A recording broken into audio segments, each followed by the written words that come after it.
Walkie ஜோதிடர் திரு B. Mukundan Murali.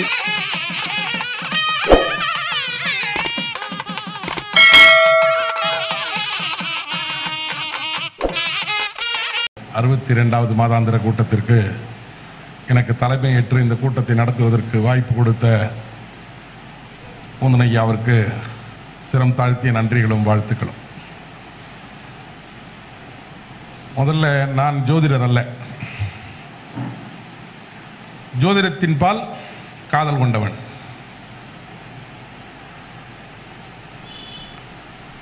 பல்வேறு மேடைகளில் பல்வேறு முன்னணியாளர்கள் முன்னால்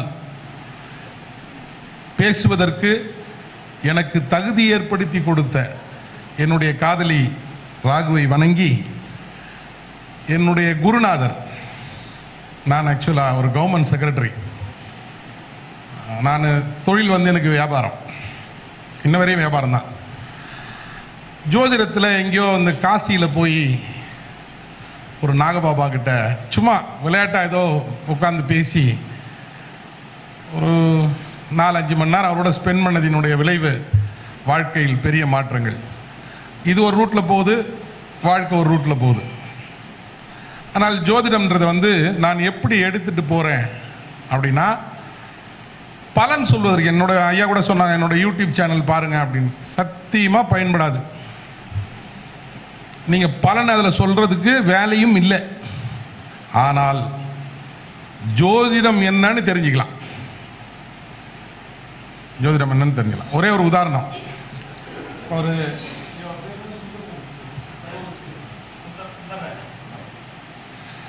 சுந்தரராஜன் ஐயா பேசினார். அவர் நல்லா கவனிச்சிங்களா தெரியல. அவர் பேசிய லக்னம் விருச்சிகத்திலிருந்து மீனத்தை தாண்டல. பார்த்தீங்களா? விருச்சிகத்திலிருந்து மீனத்தை தாண்டல. யாராவது சாஃப்ட்வேர் வச்சுருந்தீங்கன்னா நான் போட்டேன், அவர் பேசுவேன். 1:32 இன்னைக்கு பிரசன்னம் போடுங்க.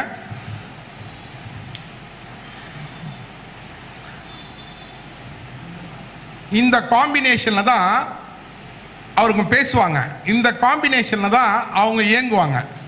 கரெக்டா? 1:32 அவர் பேசிட்டு இருக்கிற டைமில் விருச்சிக லக்னம், 4 சனி. அப்பயே முடிவு பண்ண அவருக்கு சனி ஆட்சின்னு. கீழே இறங்கணும்னு கேட்டேன், என்னங்க வருஷம் அப்படின்னா 1962 மகரத்தில் சனி. சரிங்களா? அவர் பேசின அந்த தொனி இருக்குல்ல, செவ்வாயினுடைய உச்சத்தில் நின்று பேசுறாரு. ஆனால் உடம்புல அந்த மாதிரியான நேச்சர் கிடையாது அவருக்கு. காரணம் என்னன்னா, விஷய ஞானம் அதிகம். 11ல் கேது பிரசனம். பார்த்தீங்களா? 11ல் கேது, சனி ஆட்சி, கேது. இப்போ அவர் எல்லாம் எனக்கு பிரபஞ்சம் கொடுத்ததுன்றாரு பாருங்க. ரிஷபத்தில் செவ்வாய், குரு, சந்திரன். கரெக்டுங்களா? இதை சார்ந்து தான் அவர் பேசுவார்.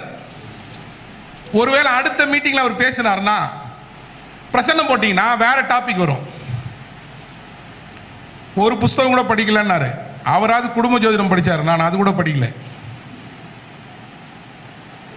எனக்கும் மீனத்தில் ராகு, அவருக்கு இப்ப மீனத்தில் ராகா. எப்பெல்லாம் குரு ராகு சம்பந்தப்படுகிறதோ, புதன் ராகு சம்பந்தப்படுகிறதோ, சூரியன் ராகு சம்பந்தப்படுகிறதோ, இது மிக மிக வித்தியாசமான ஹாரோஸ்கோப்ஸ். புதன் ராகு சம்பந்தப்பட்டாலும் சரி. இப்போ ஓடுற சாரம் என்னங்கய்யா? ராகுவோட சாரம்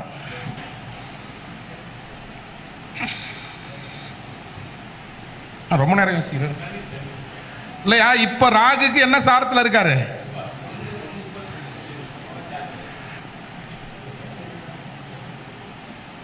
உத்திரட்டாதி 4ஆம் பாதம். இவருடைய முழுமையான கர்மாவினுடைய விளைவுதான். நீங்க ஜோதிடம் படிக்கிறவங்க எல்லாம் நிறைய பேர் நான் பார்த்திருக்கேன்.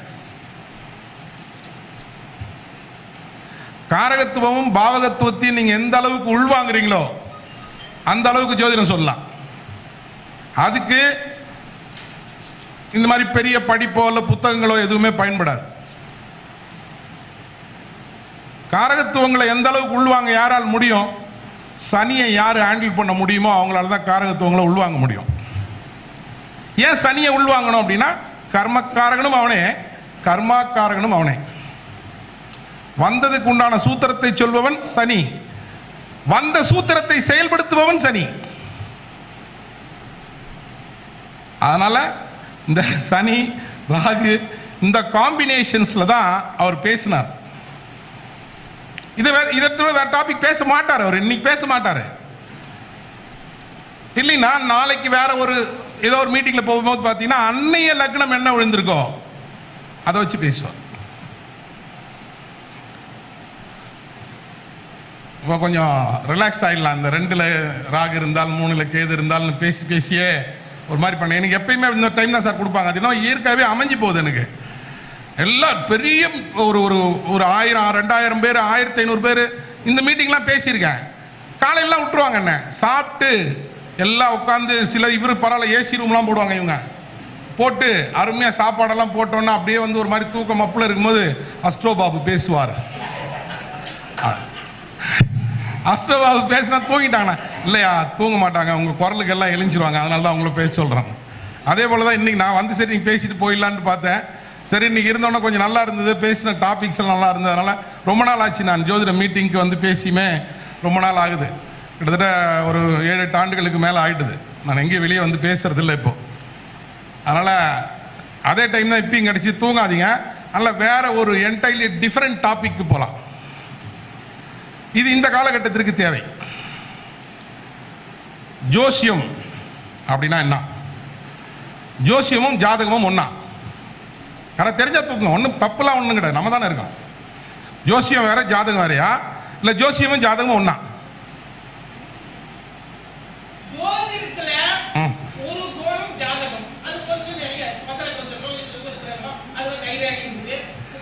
சிறப்புயா, சிறப்பு, சூப்பருங்க. ஜோசியம் வெளியில் நடந்தா ஜோசியம், உள்ள நடந்தா ஜாதகம். இன்றைய கிரகத்துக்கு இன்றைய கிரக நிலை ஜோசியம். இப்போ ஒரு குழந்தை பிறந்தா அது ஜாதகம். லக்னம் விழுந்தா ஜாதகம், லக்னம் விழலைன்னா அது ஜோசியம்.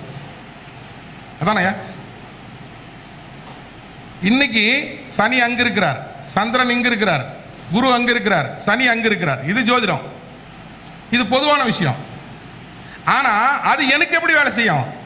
அதே சனி எனக்கு எப்படி வேலை செய்வார்? அதே சூரியன் எனக்கு எப்படி வேலை செய்வார்? அதே குரு எனக்கு எப்படி வேலை செய்வார்னு சொன்னா ஜாதகம். ஐயா அது எதுக்கு போய் நம்ம சாதகமா சொல்லணும்? இவ்வளவு நேரம் அவர் சுந்தரமூர்த்தியா தலையில் அடிச்சு தேங்காய் உடைச்சிட்டு போயிருக்கிறாரு, எதுக்கு சாதகமா சொல்லணும்? சாதகமா சொல்ல இருக்கிறத சொன்னா சரி, இருக்கிறத சொன்னா சரி. ஐயா பிரசன்னம் போட்டாங்க, அதில் ஒன்று சொன்னாங்க இல்லைங்களா, அது போல இருக்கிறது சொன்னா சரி.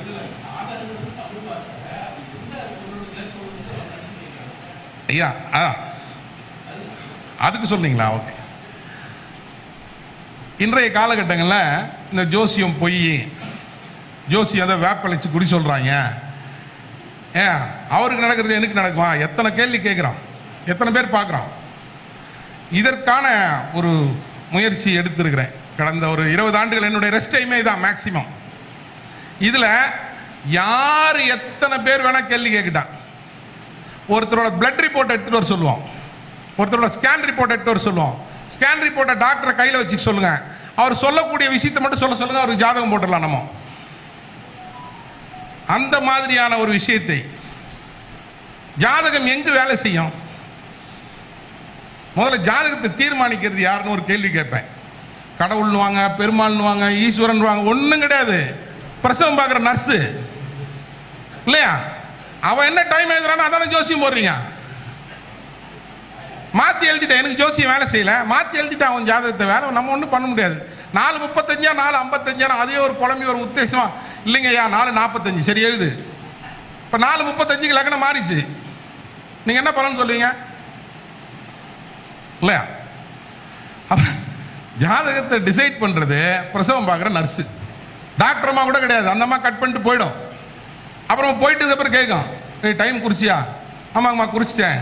அப்போ 4:35 4:55 4:45 நினைக்கிறேன்னு ஒரு சரி எழுது. அப்புறம் இந்த 4:45 அது உள்ள இருந்து எழுதி ஒரு சீட் எடுத்து வந்து கொடுக்கும். அந்த 4ஆம் நம்பரா 7ஆம் நம்பரான்னு இந்த ரெஜிஸ்டர்ல எழுதுற பொண்ணுக்கு தெரியாது.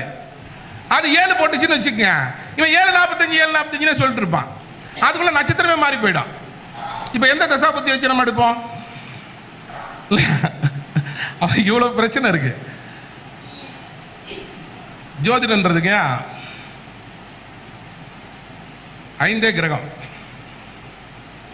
7 கிரகம் இல்லை, 9 கிரகம் இல்லை, 5 கிரகம். இந்த 5 கிரகம் தான் நம்ம இயக்குகிறது. ஜோதிடத்தை எப்படி எடுத்திருப்பாங்க அப்படின்னு பார்த்தோம்னா, நம்மை கண்டுபிடிப்பதற்கு நாம் யார் என்ற தத்துவத்திற்குள் பயணப்பட்டால் ஒழிய ஜோதிடத்தினுடைய உண்மை சாராம்சத்தை யாராலும் தொடக்கூட முடியாது. யாராலையும் தொடக்கூட முடியாது. அப்ப இதற்கு ஒரு 4 வழிகள். ஏன்னா அதெல்லாம் பேசினா இன்னும் ஒரு 10 மணி நேரம் வேணும். 4 வழிகள் கண்டுபிடிக்கிறாங்க. ஆன்மீகத்தினுடைய ஆணிவேர்னு சொல்லலாம். இந்த 4 வழிகள் என்னன்னா எல்லாருக்கும் தெரிஞ்சது தான். பக்தி மார்க்கம், கர்ம மார்க்கம், யோக மார்க்கம், ராஜ மார்க்கம். 4 மார்க்கம் தான் ஆன்மீகத்தில் போகிறதுக்கு. இந்த 4 மார்க்கத்தை தவிர வேறு மார்க்கமே இல்லை. 4 ரூட்டு தான். இதில் இந்த பக்தி மார்க்கமும் கர்ம மார்க்கமும் சரண்டர் தத்துவம். அவனுக்கு எதுவுமே தெரியாது.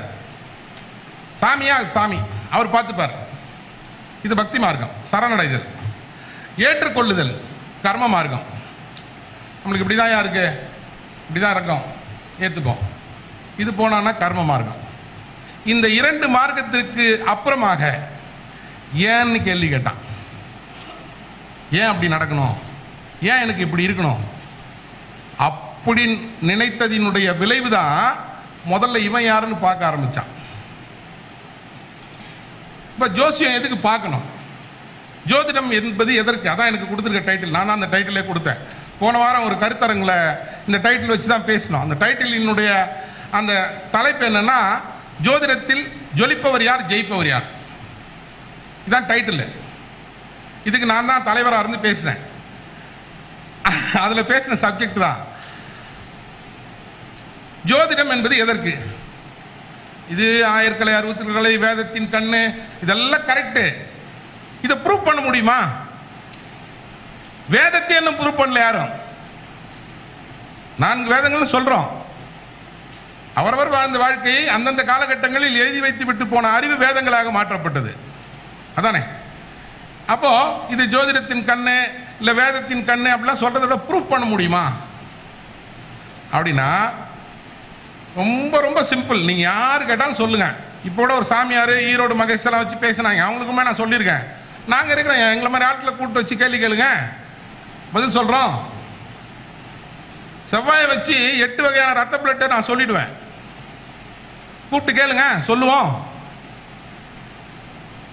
ஒரு அப்பா அம்மா ஜாதகத்தை எட்டுவா, உன் பையன் இப்படிதான் இந்த நட்சத்திரத்தில் இந்த லக்னத்தில் தான் பிறந்திருப்பான்னு நம்ம சொல்லுவோம். இல்லை உன் ஜாதகத்தை கொடு, உங்க அப்பனா தான் இந்த ஜாதக ராசியில் தானே இருப்பாங்கன்னு சொல்லுவோம். இப்போ இதெல்லாம் ஜோதிட விளக்கங்கள், ஜோதிட விதிகள் ஒரு புறமாக இருந்தாலும், நம்ம அந்த ஜோதிட விதிகளை எடுக்காமே பேசுறேன். இதெல்லாம் ஒரு புறமாக இருந்தாலும் அவன் தாய் தந்தையரினுடைய டிஎன்ஏல தான் அவன் வந்திருப்பான். டிஎன்ஏன்னு சொன்னா டிஎன்ஏ அஸ்ட்ராலஜிக்குள்ள போயிடாதீங்க, அதுக்குள்ள நான் வரவே இல்லை. விதை என்னவோ அதான செடியாக இருக்கும். மாமரத்துக்கு விதை மாமரம் தானே வரும், அதில் எந்த மாற்றம் இல்லை. அப்போ அவங்க அப்பாவினுடைய ஜாதகம் எப்படி இருக்கிறதோ, அவங்க அம்மாவினுடைய ஜாதகம் எப்படி இருக்குதோ அப்படிதான் அந்த குழந்தை இருக்கும். நீங்க எந்த ஜாதகத்தை வேணா எடுத்து பார்த்துங்க, கிரகச்சாரங்களே அப்படிதான் இருக்கும். ஒரு 1000 ஜாதகம் பார்த்துருக்கேன். பிளேஸ்மெண்ட் மாறி இருக்கலாம், பாவங்கள் மாறி இருக்கலாம், லக்னங்கள் மாறி இருக்கலாம், ஆனால் கிரக அடவுகள் ஒரே மாதிரியாகத்தான் இருக்கும். இதை உடைப்பவர் யாருன்னா ஜோதிடத்தில் இந்த உடைவு எங்கேயாவது ஏற்படுதா, செயின்ல இருந்து மாறுதா அப்படின்னா அதை உடைப்பது மாந்தி. மாந்தியால மட்டும்தான் டிஎன்ஏவை உடைக்க முடியும், வேற யாராலையும் உடைக்க முடியாது. லக்னத்தில் மாந்தி இருப்பவரினுடைய ஜாதகத்தில் இது மாறுபடும். 9 மாந்தி இருக்கிறவருடைய ஜாதகத்தில் மாறுபடும். மாந்தி தான் இந்த டிஎன்ஏ சிஸ்டத்தை பிரேக் பண்ணுவார், வேற யாராலையும் பிரேக் பண்றதுக்கு வாய்ப்பு இல்லை. சரி, இப்போ இது மாதிரிலாம் ரூல்ஸ் இல்லாம ஜோசியம் எதுக்கு? இத்தனை கிரகம்னு சொல்றாங்க, இத்தனை இதுக்கு திதி கர்ணம் யோகம் நட்சத்திரம் இத்தனை கணக்கு அப்படின்னும் போது இந்த உயிரினங்கள்ல இந்த பூமியில் இருக்கக்கூடிய எல்லா உயிரினங்களையும் கணக்கெடுப்போம். எதிலாவது இத்தனை உருவ பேதங்கள் இருக்கிறதா? ஐயா மாதிரி நான் இல்லை, என்ன மாதிரி ஐயா இல்லை. நான் என்ன சிந்திக்கிறேனோ அவர் சிந்திப்பு வேற, என் சிந்திப்பு வேற இல்லையா? ஒவ்வொரு மனிதர்களுக்குள்ளும் அப்படிதான் இருக்கிறது. இப்போ ஆண் அப்படின்னா எல்லாமே பாபு மாதிரி இருக்கணும் இல்லையா? பெண் அப்படின்னா எல்லாமே சிம்ரான் மாதிரி இருக்கணும் இல்லையே? மாறுபடுகிறது, எண்ணங்கள் மாறுபடுகிறது. நான் இப்ப இந்த ஆங்கிள் நின்று பேசிட்டு இருக்கிறேன். இந்த ஆங்கிள் நின்று பேசும்போது ஒருத்தருக்கும் ஒரு பேப்பர் கொடுப்போம். இப்ப நான் இருக்கிற பொசிஷனை பத்தி எழுதுங்க அப்படின்னு சொன்னா எல்லாரும் என்ன தானே பாக்குறீங்க? நான் ஸ்டேஜில் பேசுறேன், ஒரே சப்ஜெக்ட் தான், கோணங்கள் மாறுபடுமா இல்லையா? ஒருத்தவங்க ஒரு மாதிரி எழுதுவாங்க இல்லையா? அவர் ப்ளூ கலர் சட்டை போட்டிருக்காரு, சனி சார்ந்தவர்னு ஒருத்தர் எழுதுவார். ஒருத்தர் இல்லை கடாலாம் போட்டிருக்காரு, சுக்கரன் சார்ந்தவராக இருக்கணும், இல்லை ஏற்கனவே ஒரு ராகுவின் காதல்னு சொல்லிட்டாங்க அதனால ராகுவார், இப்படிலாம் எழுதுவாங்க, ஏதோ ஒன்று எழுதுவாங்க இல்லையா? அப்போ சிந்தனைகள் மாறுபடுகிறது, உருவங்கள் மாறுபடுகிறது, உருவ பேதங்கள் இருக்கிறது. இதே ஒரு ஆடு, ஒரு 50 ஆடை நிக்க வச்சா ஆடுல வித்தியாசம் கண்டுபிடிச்சு எடுத்துட முடியுமா நம்மளால? புறால ஒரு 10-100 புறா ஒரே மாதிரி எடுக்குவோம், கலர் வேணா வித்தியாசப்படும், உருவமைப்புகள் மாற்றம் உண்டா? இல்ல. அப்போ இதை தான் நம்மால் யோசிக்கிறான். எப்படி நான் இப்படி இருக்கிறேன், அவர் குண்டா இருக்காரு, அவர் ஒல்லியா இருக்காரு, அவர் குள்ளமா இருக்காரு, நான் ஒரு மரத்தை பார்த்து ஒரு பழம்னு சொல்றேன், அவ அதை இல்லைன்றான். குணபேதங்கள், உருவ பேதங்கள் எதனால் ஏற்படுகிறது அப்படின்னு யோசித்ததினுடைய விளைவு, அந்த சிந்தனையினுடைய பரிணாமம் ஜோதிடம். நான் ஒரு மாதிரி இருக்கேன், அவன் வேற மாதிரி இருக்கான், அவன் வேற மாதிரி இருக்கான். இப்போ இந்த உலக வாழ்க்கை அதுக்குள்ள போனோம், எப்படி ஏற்படும்? இந்த உலக வாழ்க்கைன்றது எப்படி ஏற்படும்? நீங்க ஏத்துட்டாலும் ஏத்துக்கல்னாலும் நம்பலாலும் நம்பலனாலும் இந்த உலகத்தில் ஜனித்திருக்கக்கூடிய ஒவ்வொரு ஜீவராசிகளினுடைய தலையாய கடமை இனப்பெருக்கம் செய்வது மட்டுமே. வேற ஒரு மண்ணாங்கட்டி வேலையும் கிடையாது. இனப்பெருக்கம் செய்வதை தவிர வேற ஒரு மண்ணாங்கட்டி வேலை கிடையாது. நீங்க போட்டுக்கிற சட்டம், நான் போட்டுக்கிற சட்டம், லைட்டோ கரண்டோ இதெல்லாம் நம்ம வசதிக்கு, இயற்கைக்கு இதுக்கும் சம்பந்தமே இல்லை. இயற்கையினுடைய வேலை அதான். அப்போ இந்த படைப்புகளினுடைய தன்மைகள், இனப்பெருக்கத்தினுடைய பரிணாமம் மாறுபட்டு கொண்டே போகிறது. ஆண் ஒரே மாதிரியா இருக்கான், பெண் ஒரே மாதிரியா இருக்கான். யாரை யாருக்கு வித்தியாசப்படுத்த முடியுமா? யாரை யார் கூட நினைப்பது? யாரை யார் கல்யாணம் பண்ணிக்கிறது? யார் எனக்கு அக்கா, எனக்கு யார் தங்கச்சி, எனக்கு யார் அம்மா? உருவ வித்தியாசங்கள். அப்ப இந்த உருவ வித்தியாசங்கள் ஏன் ஏற்படுகிறது, குணபேதங்கள் ஏன் ஏற்படுகிறது அப்படின்னு போய் பார்க்கிற பொழுது எல்லாருக்கும் ஒரே மாதிரி தான் இருக்கு. உங்களுக்கு அதே பிரெயின், எனக்கு அதே பிரெயின். உங்களுக்கு டைஜஸ்டிவ் சிஸ்டம் அப்படியே தான், எனக்கு அதே மாதிரி தான். ஜீரண சக்தி எல்லாமே ஒன்று தானே, இருக்குதா இல்லையா? அப்போ இந்த அறிவினுடைய பரிணாமம் எங்கு மாறுபடுகிறது அப்படின்னு போகிற பொழுதுதான் நாம் ஏன் உருவானோம். குழந்தை இத்தினூண்டா பிறகுது. இப்போ நான் 6.25 அடிக்கு இருக்கேன். நான் எப்படி வளர்ந்தேன்? என்னை யார் வளர்த்தது? சரி, தண்ணி போட சாப்பிடும், அதனால் வளர்ற. சாப்பிட்டா வளர்ந்துருவோமா? ஏன் முயல் வளரல? சாப்பிட்டா முயல் இத்தினூண்டு தானே இருக்கு, சாப்பிட்டா வளரணும்ல, வளரலையே. எலி இத்தினூண்டு தானே இருக்கு, வளரலையே. அப்போ ஏதோ ஒன்று எங்கிருந்தோ செயல்படுகிறது அப்படின்னு கடவுள் நினைச்சுக்காதீங்க, அப்படி அல்ல. பரிணாமத்தினுடைய வளர்ச்சி. மச்ச அவதாரமாக இருந்து ஆமை அவதாரமாக வருகிறார். அடுத்த பரிணாமம் டிஎன்ஏ சிஸ்டம் அவதாரங்கள் தான் சார். உங்களுடைய டிஎன்ஏவினுடைய வளர்ச்சி பெருமாளினுடைய அவதாரம் தான். ஒரு அவதாரமும் ஒவ்வொரு தன்மையை வெளிப்படுத்தும். அதுபோல ஒவ்வொன்றிலிருந்து ஒன்றொன்று வெளிவருகிற பொழுது இப்போத்திய இறுதியான நிலை மனிதன். இந்த மனிதன்ல பரிணாம வளர்ச்சி. ஐயா இருக்காங்க, ஐயா 70 தாண்டிட்டீங்களா? ஐயா 70 தாண்டிட்டீங்க. இப்போ என் பேத்திக்கு 5 வயசு ஆகுது. ஆன்லைனில் ஆர்டர் போடுது. ஆமாம் சார், ஆன்லைனில் ஆர்டர் போட்டு அது வந்த உடனே தாத்தா மொபைல் கொடுன்னு வாங்கி ஓடிபி சொல்லுது. அவன் டெலிவரி கொடுத்தான்னா கூகுள் பேல பணம் அனுப்புது. இது ஏதாவது ஐயாக்கு தெரியுமா? தெரியாது. ஏன்னா அடுத்த பரிணாம வளர்ச்சி. இப்போ அந்த கூகுள் பேல பணம் அனுப்புற என்னோட பேத்தி இன்னொரு 60 வருஷம் கழிச்சு வேற எங்கேயாவது ராக்கெட்ல போய் வாங்கிட்டு வந்துடும். இந்த பரிணாம வளர்ச்சி எங்கு நிகழ்கிறது? இந்த உடல்நிலை மாற்றங்கள் எங்கு நிகழ்கிறது? இந்த எண்ண மாற்றங்கள் எங்கு நிகழ்கிறது? இந்த செயல் மாற்றங்கள் எங்கு நிகழ்கிறது? இதை யோசித்ததினுடைய விளைவு. அப்ப சொல்றான், சனி இப்ப எங்க இருக்கார் சார்? கும்பத்தில் தான் இருக்கார். இந்த கும்பத்தில் இருக்கிற சனி ஒரே மாதிரி தானே வேலை செய்யணும். கும்பத்தில் சனி இருக்கார். இப்ப நீங்க வானவியல் சாஸ்திரத்தில் எடுத்து பார்த்தீங்கன்னா சனி அங்கதான் இருப்பார். ஆனால் இந்த சனி ஒரு ஆளுக்கும் ஒரு விதமா வேலை செய்யறார். குரு ஒரு ஆளுக்கும் ஒரு விதமாக வேலை செய்கிறது. சார் 5 கிரகங்கள் தான். கிரகத்தன்மைகள் 5 தவிர வேற ஒண்ணுமே கிடையாது. புதன், சுக்கிரன், குரு, செவ்வாய், சனி. இது 5 தான் பிளானட். சூரியன் ஸ்டார்ல கொண்டு வந்துறாங்க அஸ்ட்ரானமில. கோ பிளானட், துணை கிரகமாக ஒளிமிளரும் குறியமாக சந்திரன். இதானே ராகுகேது? ராகுகேது இல்லை. அது ஏதோ ஒரு கதையெல்லாம் சொல்றாங்க. உள்ள வெற்ற கிரகம் ஒன்று, வெளி வெற்ற கிரகம் ஒன்று, இதெல்லாம் சொல்றாங்க. ஆனா நாம் இருக்கக்கூடிய இடம் இந்த வட்டங்களுக்குள் இருக்கக்கூடிய பூமி தான் இல்லைங்களா? அதுல தான் மாற்றம் உண்டா? இல்லை. அப்போ ஒரு பொருள் தயாரிக்க வேண்டும் என்றால் அந்த மூலம் எங்கு கிடைக்கிறதோ அதுல இருந்து தான் அதை தயாரிக்க முடியும், வேற தயாரிக்க முடியாது. அப்ப நாம் உருவாக்கணும்னா எங்க இருந்து உருவாக்க முடியும்? நாம் எங்க இருக்கிறோம்? இந்த சக்திகளால் தான் நாம் உருவாக்க முடியும். வேற வாய்ப்பே இல்லையே. வேற ஏதாவது வாய்ப்பு இருக்கா? இல்ல.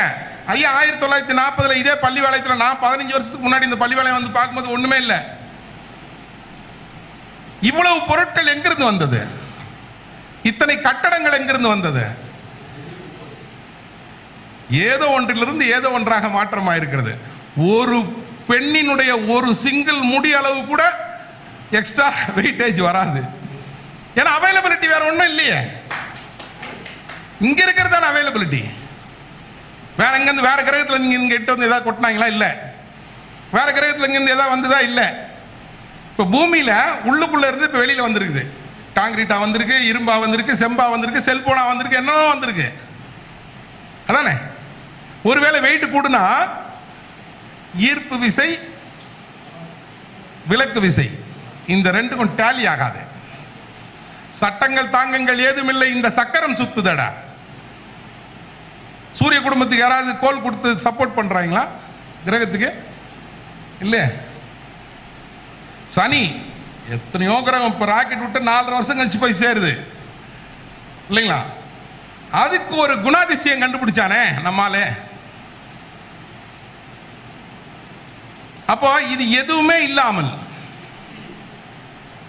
இந்த இயக்கங்கள் ஒன்றோடு ஒன்று அதுவே இசைந்து இயங்கிக் கொண்டிருக்கிறது. அதுக்கு நிறைய காரணங்கள் சொல்லலாம். 5 பால் கோத்துங்க சார், ரொம்ப ஈஸியா கண்டுபிடிச்சிடலாம். ஒரு 5 பால் நூல்ல கோத்துட்டு இப்படி ரொட்டேட் பண்ணுங்க. உங்களுடைய அச்சு ஈவனா இருக்கும்போது 5 பால் ஒன்னோட ஒன்று ஒட்டாது. செப்பரேட்டா சுத்துறத பார்த்துருக்கமா? ஒன்னோட ஒன்று ஒட்டாது. அதே இந்த அச்சு கொஞ்சம் கை ஸ்லோ பண்ணீங்கன்னா ஒன்னோட ஒன்று முட்டும். அப்போ இந்த சுத்துகிற அச்சு சூரியன், அதனுடைய இணைவுகளில் இருக்கக்கூடிய மற்ற கிரகங்கள் எல்லாம் தன்னை தானே சுத்திக்குது. ஒன்று பெருசா இருக்கு, ஒன்று சின்னதா இருக்கு. ஆனா இதுதான் அவைலபிள் சோர்ஸ் நம்ம கிட்ட. இதுல இருந்து தான் அன்னைக்கு டைனோசர் இருந்தான்னா இன்னைக்கு மனுஷன் வந்துட்டான். இன்னைக்கு மனுஷன் இருப்பான், நாளைக்கு வேற ஒருத்தன் குணுசன் ஒருத்தன் வருவானா இருக்கும் தெரியாது. அன்றைக்கு இருந்த எத்தனையோ உயிரினங்கள் இன்றைக்கு இல்லை. அன்றைக்கு இருந்த சிட்டுக்குருவி இன்னைக்கு நம்ம தேட வேண்டியதா இருக்கு. நம்ம பார்த்த அளவில் வேற உருமாற்றங்கள் நிகழ்ந்து கொண்டே இருக்கிறது. அப்போ அவைலபிள் சோர்ஸ் என்னன்னா இதை தவிர வேறொன்றும் இல்லை. அப்போ இந்த கிரக சக்திகளால் தான் நாம் உருவாக்கப்பட்டிருக்கிறோம் அப்படின்னு வெளியில தேடினா தெரியலையே. இப்ப இருக்கிற டெலஸ்கோப், இப்ப இருக்கிற ராக்கெட் ஸ்பீடுக்கு சனியை கண்டுபிடிக்க முடியல. நம்மால் உள்ள போய் தேடினா. அதனால தான் நான் உருவாயிருக்கிறேன். அப்ப இந்த உருவாக்கம் எங்க இருந்து வரும்? அங்க இருந்தானே வரும். அப்ப இதை தோணுனா அது தெரிஞ்சிரும்ல, இதை தோணுனா அது தெரிஞ்சிடும் அப்படின்னு இதை தோண்டி எடுத்ததினுடைய விளைவுதான் ஜோதிடம் என்பது. சித்த மார்க்கத்தில் ஒன்று. அதனால தான் முதல்ல 4 மார்க்கம் சொன்னேன். தோண்டியது யோக மார்க்கம், கிடைத்தது ராஜமார்க்கம். ராஜமார்க்கத்திற்கு எந்த விதமான நிர்பந்தங்களும் கிடையாது. அதுக்கு எந்த இந்த சாஸ்திர சங்கிரகங்கள் எதுவுமே கிடையாது. அது பிரபஞ்சம் தீர்மானிக்கிற ஒன்று. அது டிசைடிங் ஃபேக்டர். யாரை டிசைட் பண்ணுமோ அது எப்படி டிசைட் பண்ணுனா அந்த கோள்களினுடைய தன்மைகளினுடைய அதிவீரிய தன்மை எவனுக்கு இருக்கிறதோ. 10 மாமர கொட்டையை நட்டு வச்சிட்டோம் வயல்ல. ஒரே மாதிரி தண்ணி ஊத்துறோம், ஒரே மாதிரி உரம் போடுறோம். ஒன்னுல 100 காய் காய்க்குது, ஒன்னுல 140 காய் காய்க்குதா இல்லையா? அப்போ ரிசீவிங் ஃபேக்டர், எனக்குள்ள இருக்கக்கூடிய இந்த டவரோட ரிசீவிங் ஃபேக்டர் எது அதிகமா இருக்கோ அதில் நான் வெளிப்படுவேன். எனக்கு ராகு கொஞ்சம் அதிகமா இருக்குன்னு சொல்றாங்க, அதனால நான் ராகுல வெளிப்பட்டேன். இதற்கு தான் சார், இதான் சார் ஜோசியம், வேற ஒண்ணுமே இல்லை. ஜோதிடத்திற்கு அப்புறமாக கிரக காரகங்களினுடைய நிலைப்பாடுகள் ஒருத்தருக்குள்ள ஒரு மணி எப்படி செயல்படும், இது பொதுவான ஜோதிடம். சனி எப்படி செயல்படும், இது கிரக காரகங்கள். யாராவது ராசியை பார்த்திருக்கீங்களா சார்? யாரா ராசி பார்த்திருக்கீங்களா? நம்ம ஜோசியம் சொல்றோம் அவ்வளோ. ராசியை பார்த்திருக்கோமா? உங்க கண்ணினுடைய இந்த வட்டம் தான் ராசி. இந்த நீள்வட்டமும் சூரிய குடும்பத்தினுடைய நீள்வட்டமும் ஒரே மாதிரியாக இருக்கும். உள்ள இருக்கக்கூடிய பாப்பாவினுடைய அந்த சின்ன மைனூட் இருக்கு பாருங்க, அதை மையப்புள்ளியா வச்சு 12 கோடு எழுத்தீங்கன்னா 12 கோடு 12 ராசி. இப்படி நீங்க பார்த்துட்டு இருக்கும்போது லெஃப்ட் ஹேண்ட் சைடில் எங்குச்சுன்னா சனி த ராசி. நீங்க இப்படி வானத்தை பாருங்க, எங்கேயா ஓப்பன்ல இருக்குமா அமாவாசை பௌர்ணமியில உங்களுக்கு வானம் முட்டை மாதிரி தான் தெரியும். த ராசி. நீள்வட்ட பாதைன்றான். நீள்வட்ட பாதை, அதுக்கு அஸ்ட்ரானமிக்கெல்லாம் நிறைய சொல்லலாம். விளக்கு விசை, ஈர்ப்பு விசை, மேக்னெட்டிக் ஃபோர்ஸ், எலக்ட்ரிக்கல் ஃபோர்ஸ் நிறைய சொல்லலாம். நமக்குள்ள எங்கடா இருக்குன்னா கண்ணு தான். காட்சி இல்லை என்றால், காட்சி இல்லை என்றால் உருவ பேதங்கள் தெரியுமா? தெரியுமா? யார் எப்படி இருப்பாங்கன்னு தெரியுமா? யார் எப்படி செயல்படுவாங்கன்னு தெரியுமா? அப்ப ராசி எது? கண்ணு.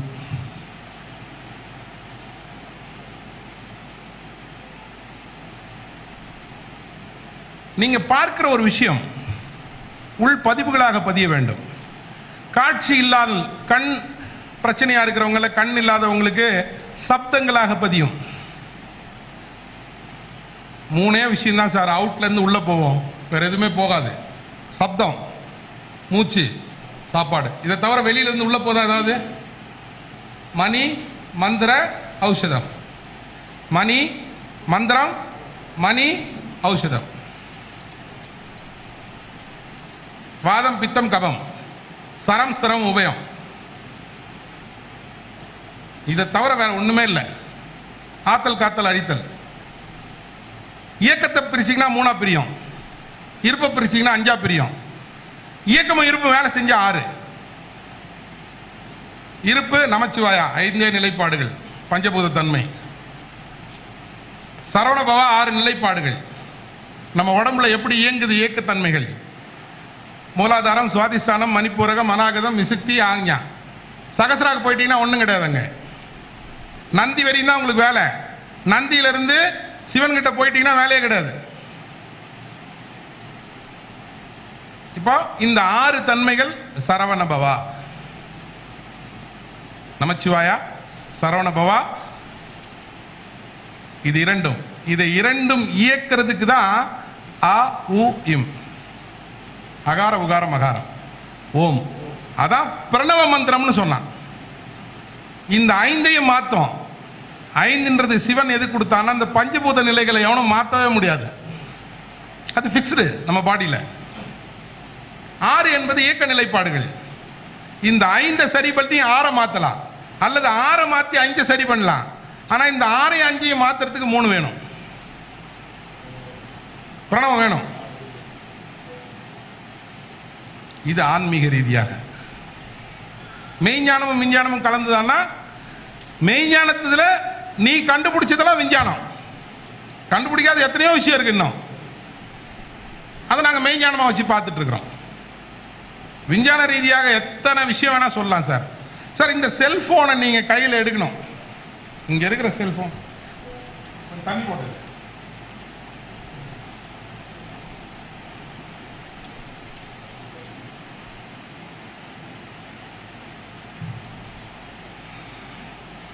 இப்போ இந்த செல்போன் இங்கே இருக்கு சார், சரிங்களா? இந்த செல்போனை நீங்கள் இங்கேருந்து லிஃப்ட் பண்ணுறதுக்கு எத்தனை பிளானட் வேலை செய்யும்? இங்கேருந்து செல்போனை நான் இங்கேருந்து கையிலேருந்து எடுக்கிறதுக்கு எவ்வளோ பிளானட் வேலை செய்யும் பாருங்க.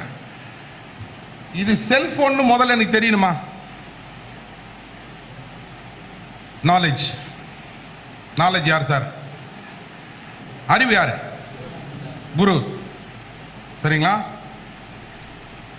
இது எந்தெந்த மாதிரி வேலை செய்யணும்னு எனக்கு தெரியும். எது எதுக்கு இதை பயன்படுத்தணும்னு தெரியணும். கேது இதனுடைய செயல்பாடு உள்ள இயங்குதில்ல எல்லா விஷயம். சனி அதெல்லாம் கூட விடுங்க. இப்போ இந்த செல்போனை நான் எடுக்கணும்.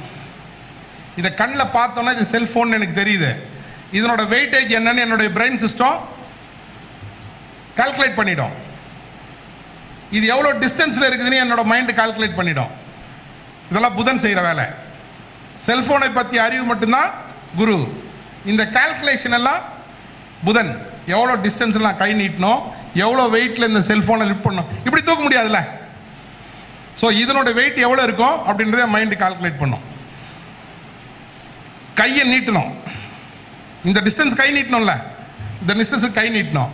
அப்போ பிரெயின் சிஸ்டம் என்னுடைய உடம்புக்கு இன்ஸ்ட்ரக்ஷன் கொடுக்கணும். இவ்வளோ வெயிட்டில் இவ்வளோ டிஸ்டன்ஸில் இதை நகர்த்தி கையை லிஃப்ட் பண்ணு. அப்போ லிஃப்ட் பண்ணுறோம். இதுக்கு மசில் வேலை செய்யணும், தசை வேலை செய்யணும், மசில் வேலை செய்யணும். மசில் வேலை செய்யறதுக்கு உள்ள ராகு இருக்கணும். அப்போ குரு என்ற அறிவு, கணிதம் என்ற புதன், உழைப்பு என்ற சனி, எடுக்கக்கூடிய சக்தியான செவ்வாய், இதை பற்றி அறிவு படைத்த கேது, இவ்வளோ கிரகம் வேலை செஞ்சாதான் இந்த செல்போனை நீங்கள் எடுக்கவே முடியும். இதில் 2 கிரகம் அவுட்டுன்னா உங்களால் கையில் தொடக்கூட முடியாது செல்போனை. 2 கிரகம் அவுட் ஆயிடுச்சுன்னா உன்னால் கையில் கூட செல்போன் தொட முடியாது. இதை பற்றிய அனைத்து மெடிக்கல் ப்ரூஃபும் ரெடி பண்ணி மூந்தனையா கிட்ட சொல்லிட்டேன். நான் ரெடி, எப்போ வேணாலும் இதை வெளிப்படுத்துவோம். நம்ம பலன் போட்டுங்க sir. ALP system, BLB system, அதுக்கப்புறமா ஜிகே ஐயாவோடது ஏதோ ஒன்று பிரச்சனை ஏதோ, அதெல்லாம் வெளி 2வது செகண்ட் 6வது ஸ்டேஜ் தான் நம்ம பலன் சொல்கிறோம். நம்ம முதல்ல வந்து உட்கார வச்சு இனிமேல் நம்மளை வந்து ஜோசிகாரனில் யாரையும் வச்சு செய்யக்கூடாது. ஜோசியம் பொய், இந்த கதையெல்லாம் நம்மகிட்ட சொல்லக்கூடாது. வாங்க, ஓப்பன் சேலஞ்ச். இதே லைவ் ரெக்கார்டிங் ஓடிட்டு இருக்குது. நம்ம ப்ரூவ் பண்ணுவோம். பிளட் குரூப்லேருந்து ப்ரூவ் பண்ணுவோம்.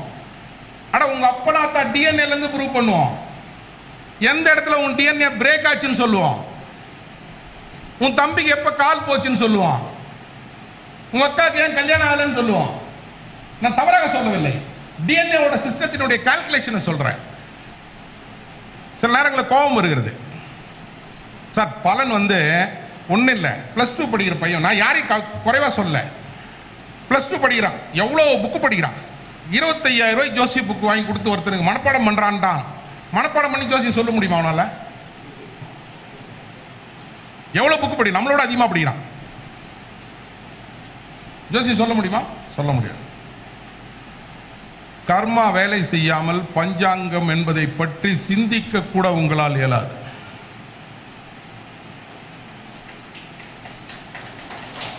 எவ்வளோ பேர் எத்தனையோ விஷயத்தை பேசுறாங்க.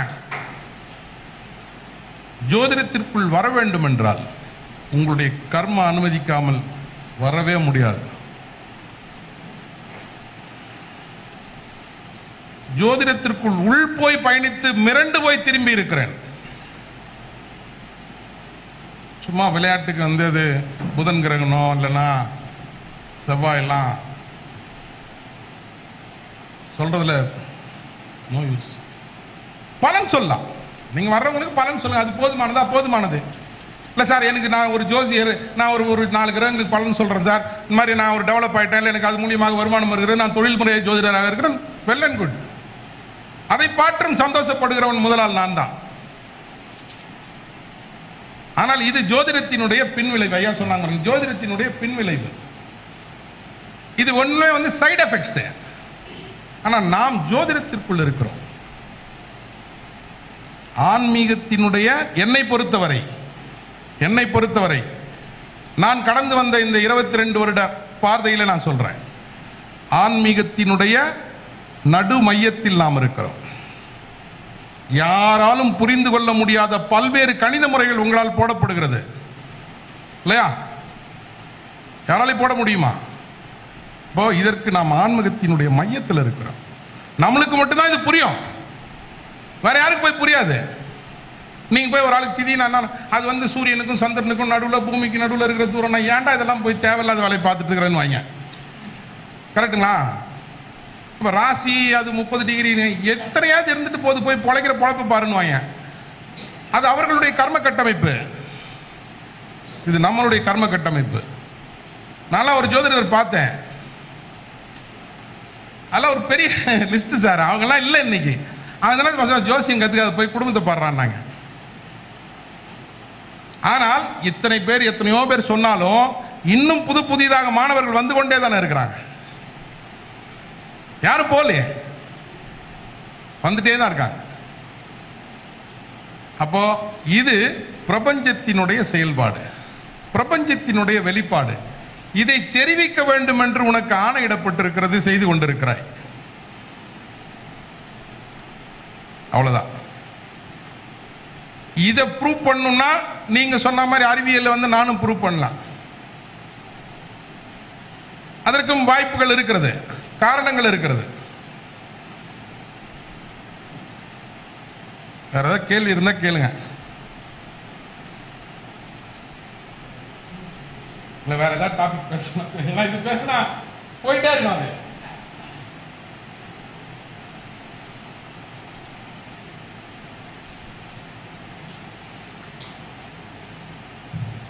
இவ்வளவு தூரம் சொல்லிட்டு ராகுவை பத்தி சொல்லணும் அப்படி, அதுதான் எல்லாரும் யோசிச்சு நிறைய ராகுவை பத்தி பேசலாம். நானும் எத்தனையோ மீட்டிங்ல பேசுறேன் சார், எவ்வளோ யூடியூப்ல சொல்றேன். ஏண்டா ராகு ஏண்டா வில்லன் ஆக்கிட்டே இருக்கிறீங்க? நீங்க வில்லன் ஆக்காதீங்க, நல்ல மனுஷன் இருந்தாலே நிறைய பேரை நல்ல நிலவுக்கு கொண்டு வந்திருக்காரு. ஒண்ணுமே தெரியாதவங்களாம் உச்சத்துக்கு போயிருக்காங்க. அவர் சொல்லி சொல்லி பார்க்குறேன். ஆனால் ராகு வந்தோன்னு 66 வயசுல ஒருத்தர் கூப்பிடுறாரு எனக்கு, சார் எனக்கு நான் ஒரு 100 ஜாதகம் பார்த்தா 96 ஜாதகம் ராகு ஜாதகம் தான் இருக்கும். வரும்போதே முடிவு பண்றேன் ராகு தான். ஆனால் நான் பார்த்த ஜாதகங்கள்ல நான் ஒரு 3 பலன் கூட மாத்தி பார்க்கல. ராகுல தண்ணி போட்டுருவாரு, ராகுல வேற தொடர்பு ஏற்பட்டுரும், ராகுல சூதாட்டத்தில் பணம் தொலைச்சிருவாரு, ராகுல போதைக்கு அடிமையாயிடுவாரு, ராகுல கள்ளக்கடத்தல் வியாபாரம் பார்த்துருவாரு. எத்தனை பேர் சார் கள்ளக்கடத்தல் வேலை பார்க்குற ராகு திசையில் இருக்கிறவங்க சொல்லுங்க பார்ப்போம். யாரா ஒருத்தர் இருப்பானாரு.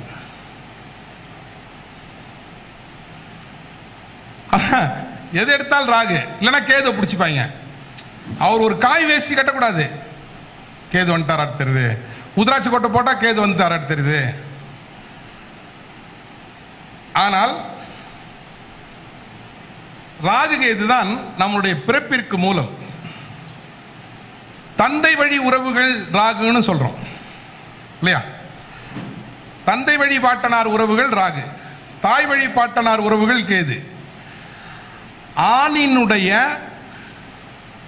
அந்த குழந்தையினுடைய தகப்பன், பாட்டன், முப்பாட்டன் கிட்ட இருந்து வரக்கூடிய டிஎன்ஏ ராகு த்ரூ தான் வரும், வேற எந்த த்ரூவும் வராது. பெண்ணின், அதாவது இந்த குழந்தையினுடைய அம்மா, அம்மா பாட்டி, இவங்க கிட்ட இருந்து வரக்கூடிய டிஎன்ஏவை கொண்டு வந்து சேர்ப்பவன் கேது.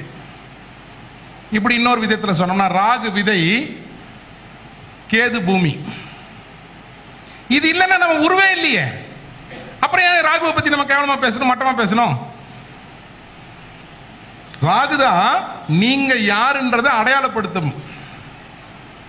கேது உங்களுடைய பிறப்பை உருவாக்கி கொடுக்கும். ரெண்டு தானே ராகு கேது. இந்த ரெண்டு இல்லைன்னா வாழ்க்கையே இல்லை.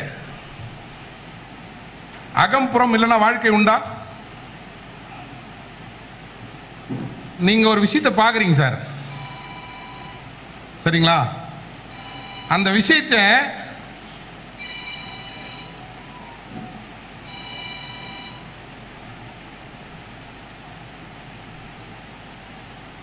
முடிச்சுட்டாரா? இல்லை, நீங்கள் ஃபோன் அடிச்சோன்னா ஐயா ரொம்ப உன்னிப்பாக கவனிச்சுட்டு இருந்தால் டக்குன்னு ஸ்டக்கப் ஆயிட்டார். நல்லா பார்த்துங்க சார், இதுதான் வாழ்க்கை. இது இருந்தால்தான் நீங்கள் ஜோசியம் பார்க்க முடியும், பலன் சொல்ல முடியும். இல்லை அவங்களுக்கு நீங்கள் இதை செய்யலாம் அதை செய்யலான்ற மற்றதெல்லாம் நான் சொன்ன பாருங்க, ஜோதிடத்தினுடைய 6வது ஸ்டேஜ் பலன் சொல்லுவது. புறத்தில் இருக்கக்கூடிய விஷயம் என்னன்னு உள்ள தெரியணும், அப்பதான் நம்ம உசுறு. இது என்னென்ன விஷயம் சொல்லும் பாருங்க. பஞ்ச இந்திரியங்கள்ன்ற அருமையா மெய்ஞானத்துல கண், காது, மூக்கு, வாய், தொடு உணர்வு. கண் பார்க்கல, காது கேட்கல, மூக்கு சுவாசிக்கல, வாய் உணவு எடுத்துக்கல, ஏதாவது பிரயோஜனம் உண்டா? உசுரோட இருக்க முடியுமா? முடியாது. புறம் எது?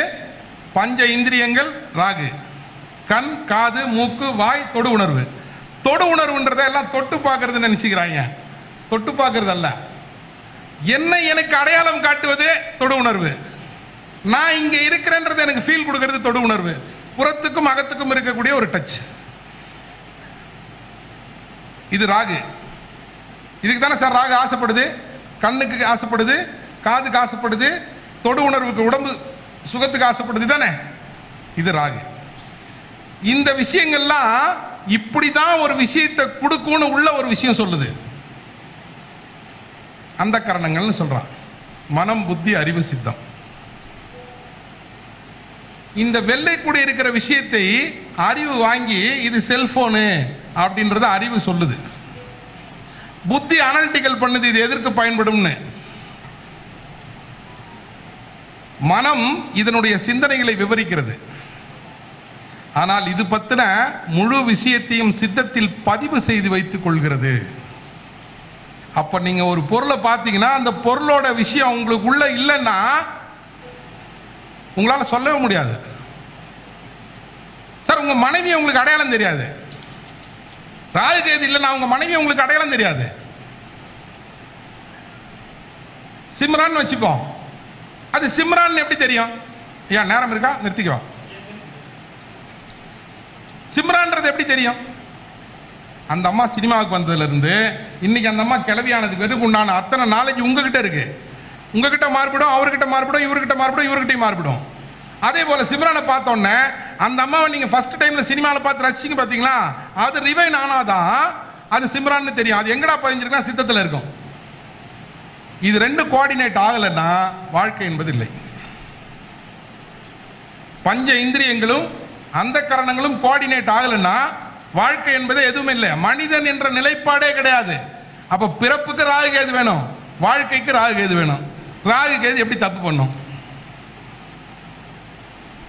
ஆக நாம் ஜோதிடத்தை கேஜ் பண்றது, நாம் ஜோதிடத்தை எப்படி கணக்கிடுறோம்னா பொருளாதார ரீதியாக கணக்கெடுக்கிறோம்.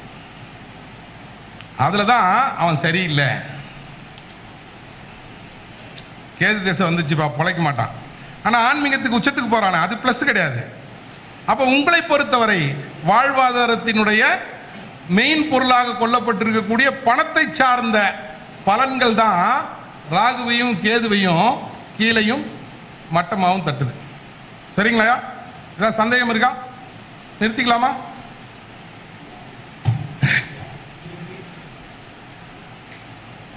ஒரு நடுநாள் கழித்து என்னுடைய இந்த விஷயங்களை உங்களுடன் பகிர்ந்து கொள்வதற்கு ஒரு வாய்ப்பு ஏற்படுத்தி கொடுத்த முகுந்தன் முரளி ஐயா அவர்களுக்கு என்னுடைய வாழ்த்துக்களையும் நன்றிகளையும் தெரிவித்துக் கொள்கிறேன்.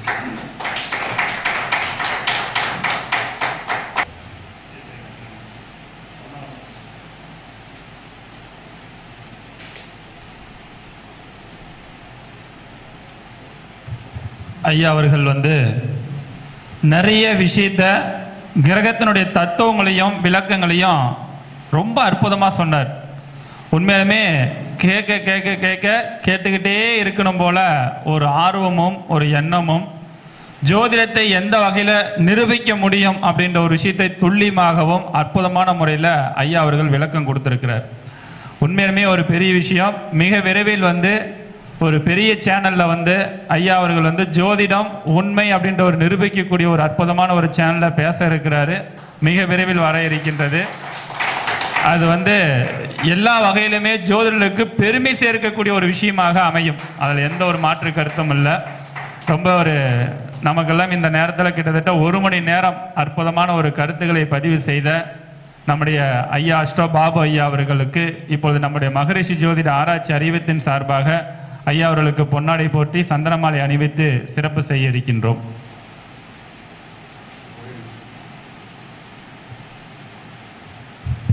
சார், நான் ஒரு 20 இயர்ஸாக இதற்கான பணிகளில் ஈடுபட்டிருக்கிறேன்.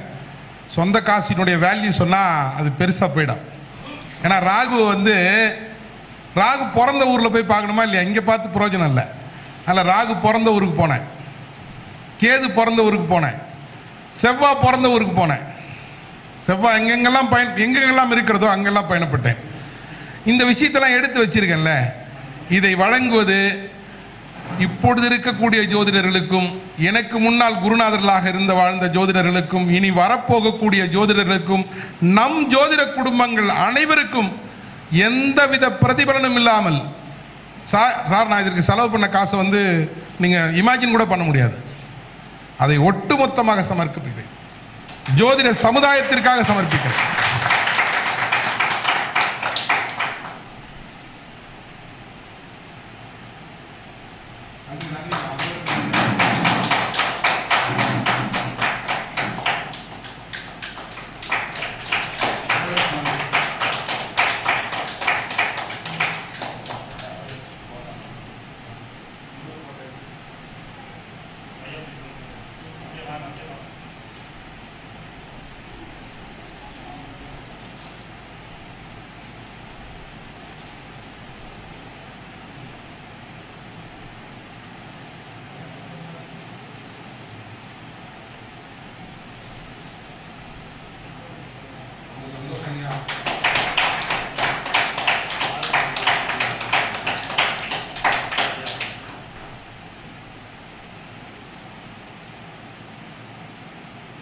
முருகர் தத்துவம் தெரியுமா?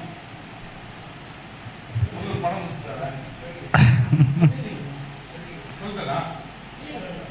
சொல்லலைங்க.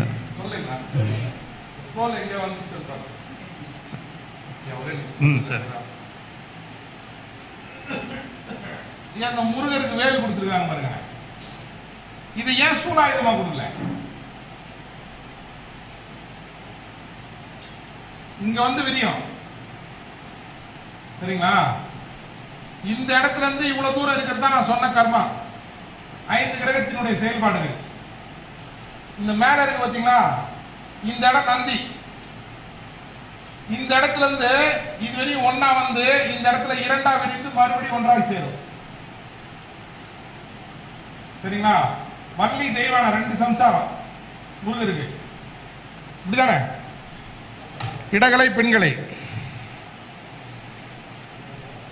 சந்திரனுக்கு கலர் என்ன சொல்லுவாங்க? வள்ளின்றாங்க. சூரியனுக்கு தெய்வானை. அது ஒரிஜினல் பர்மனன்ட். வள்ளி தான் அப்பப்போ வந்துட்டு போவோம். மனம் வள்ளி தெய்வானை.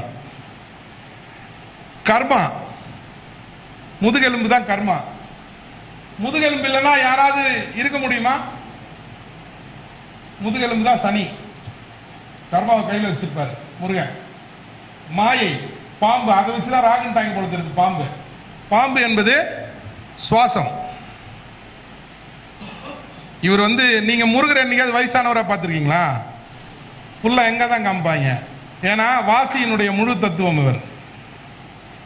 ஒரு முறை வாசி உங்களுக்கு உள்ள சரியான கோணத்தில் சரியான தருணத்தில் உள்புகுந்து விட்டால் உங்களுக்கு வயது நின்றுவிடும்.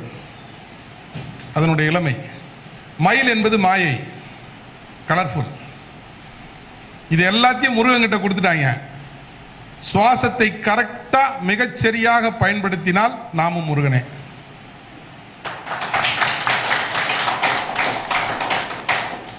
மிக மிக அருமை. ரொம்ப அற்புதமான ஒரு விளக்கம்.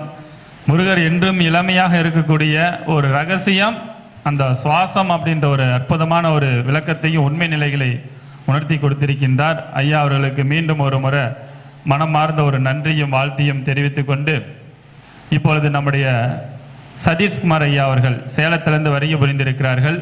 ஐயா அவர்கள் வந்து பார்த்தீங்கன்னா நிறைய பயிற்சிகள் மாணவர்களுக்கும் கொடுத்திருக்கின்றார். ஜோதிடத்தின் மேலே ரொம்ப ஒரு அளவு கடந்த காதல் கொண்டவர். நிறைய கருத்தரங்க நிகழ்வுகளும் நடத்தியிருக்கின்றார். ஐயா வந்து பார்த்தீங்கன்னா தாந்திரிகம் ஜோதிடம் இரண்டும் கலந்து சிறப்பான முறையில் இன்றும் பார்த்து கொண்டு வழிநடத்தி கொண்டு இருக்கக்கூடிய நம்முடைய எஸ்கே ஜோதிட பயிற்சி நிறுவனர் உயர் திரு சதீஷ் ஐயா அவர்கள் இன்னைக்கு